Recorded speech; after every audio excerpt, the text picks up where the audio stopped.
चांद और सूरज की कहानी। एक दफा का जिक्र है कि आसमान की दुनिया में चांद और सूरज रहते थे। ये दोनों आसमानी अजसाम अपनी रोशनी और खूबसूरती के लिए मशहूर थे। सूरज दिन के वक्त अपनी रोशनी से जमीन को रोशन करता और हर तरफ रोशनी बखेरता, जबकि चांद रात के वक्त अपनी ठंडी और पुरसुकून रोशनी से दुनिया को जगमगाता। दोनों अपनी अपनी जगह पर मुनफरिद और अहम थे, लेकिन एक दिन ऐसा हुआ कि चांद और सूरज आपस में झगड़ने लगे कि कौन ज्यादा अहम और खूबसूरत है। झगड़े की इब्तिदा। एक दिन सूरज ने चांद से कहा, चांद, तुम अपनी रोशनी पर इतना फख्र क्यों करते हो? तुम्हें मालूम है कि तुम्हारी रोशनी दरअसल मेरी रोशनी का अक्स है। अगर मैं ना हूं तो तुम्हारी कोई रोशनी भी नहीं होगी।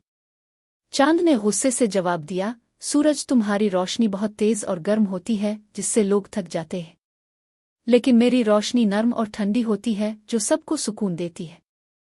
इसीलिए लोग मुझे तुमसे ज्यादा पसंद करते हैं। जमीन की मुदाखलत। चांद और सूरज के इस झगड़े को जमीन ने महसूस किया। जमीन, जो दोनों की रोशनी से फायदा उठाती थी, उनकी बातों को सुनकर अफसोस करने लगी। वो दोनों की अहमियत से वाकिफ थी और उन्हें समझाना चाहती थी कि उनका झगड़ा बेमनी है। जमीन ने कहा, चांद और सूरज, तुम दोनों अपनी जगह पर बेहद अहम हो। अगर सूरज ना हो तो दिन में रोशनी ना हो, और अगर चांद ना हो तो रातें अंधेरी हो जाए। तुम दोनों अपनी अपनी जगह पर खूबसूरत हो और तुम्हारी अहमियत अलग अलग है। चांद और सूरज का इसरार। लेकिन चांद और सूरज ने जमीन की बात को संजीदगी से नहीं लिया। सूरज ने कहा, मैं ज्यादा ताकतवर हूं। मेरी रोशनी से दिन की जिंदगी मुमकिन है। मैं पौधों को तवानाई फराहम करता हूं, जो इंसानों और जानवरों की खुराक बुनती है। चांद ने जवाब दिया, लेकिन मेरी रोशनी के बगैर रातें बेरंग हो जाएंगी। मेरी मौजूदगी शायरों को मुतासिर करती है और आशिकों के लिए रातों को खूबसूरत बनाती है। लोग रात को मेरी ठंडी रोशनी में सुकून महसूस करते हैं। सितारों की राय। जब चांद और सूरज का झगड़ा बढ़ने लगा तो सितारे, जो आसमान पर मौजूद थे, भी इस बहस में शामिल हो गए। एक बड़े सितारे ने कहा, चांद और सूरज, तुम दोनों की रोशनी हमारे लिए भी अहम है। सूरज की रोशनी के बगैर दिन की रोशनी मुमकिन नहीं, और चांद की रोशनी रात को हमारे लिए एक खूबसूरत माहौल बनाती है। छोटे सितारे ने कहा, तुम दोनों मिलकर आसमान को मुकम्मल करते हो। अगर तुम दोनों एक दूसरे से झगड़ते रहोगे तो आसमान की खूबसूरती खत्म हो जाएगी। जमीन का फैसला। जमीन ने सोचा कि वो चांद और सूरज को उनकी अहमियत का एहसास दिलाने के लिए एक फैसला करेगी। इसने कहा, चांद और सूरज, मैं तुम दोनों के दरमियान एक मुकाबला करवाऊंगी। जो भी अपनी रोशनी से ज्यादा लोगों को खुश करेगा, वो ज्यादा अहम समझा जाएगा।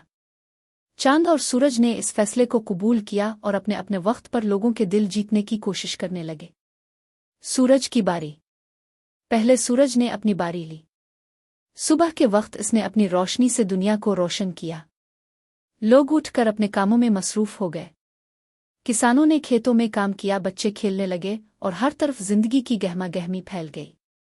सूरज ने जमीन को गर्म जोशी से भर दिया और हर किसी को अपनी अहमियत का एहसास दिलाया। चांद की बारी। फिर रात के वक्त चांद की बारी आई। चांद ने अपनी नर्म और ठंडी रोशनी से दुनिया को जगमगाया। आसमान पर सितारे चमकने लगे और हर तरफ सुकून का माहौल पैदा हुआ। चांदनी रात में लोग आराम करने लगे, शायरों ने अपनी तख्लीकात लिखी और मोहब्बत करने वाले चांद की रोशनी में ख्वाबों की दुनिया में गुम हो गए। हतमी नतीजा। जमीन ने दोनों की कारकर्दगी का मुशाहिदा किया और कहा, चांद और सूरज, तुम दोनों ने अपनी अपनी जगह लोगों को खुश किया है।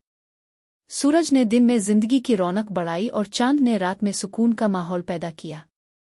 तुम दोनों अपनी जगह पर बेहद अहम हो और एक दूसरे के बगैर दुनिया नामुकम्मल है। चांद और सूरज की समझदारी। जमीन की बात सुनकर चांद और सूरज को अपनी गलती का एहसास हुआ। उन्होंने मान लिया कि वो एक दूसरे के बगैर अधूरे हैं और उनकी अहमियत एक दूसरे के साथ जड़ी हुई है। उन्होंने झगड़ा खत्म करके अपनी खूबियों पर खुश रहना सीखा।